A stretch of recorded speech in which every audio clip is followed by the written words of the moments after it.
The important thing to remember about Clackmannanshire is that it was set up to compare two different types of phonics teaching.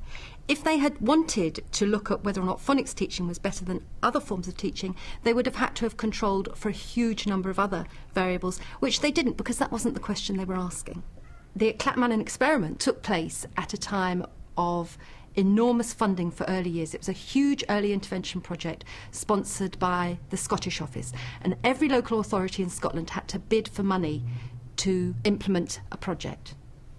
Although it was a limited study conducted within Scotland's smallest LEA, the government seized on it as proof that phonics worked and justified the imposition of synthetic phonics on all schools. If I say cat, who can tell me what the first sound is in cat? Cat. What's the second sound? Atta. Oh, you told me the second sound and the third sound. So if I say cat actor, can you say cat actor?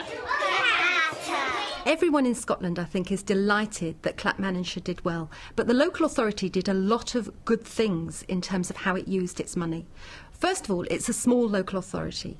It's got just 16 primaries and 3 secondaries, and it chose to use its money from the Scottish Office in a very focused way, focusing just on 7 schools and 2 projects.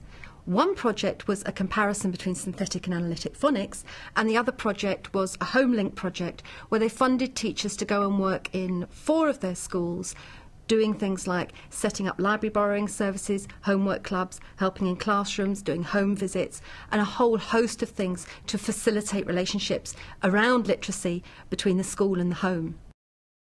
We don't know whether the children's reading improved because of the HomeLink intervention project or because of the phonics project. It's likely that both had a success. It's important to remember, however, that Clackmannan is not the best performing local authority in Scotland. It's about average.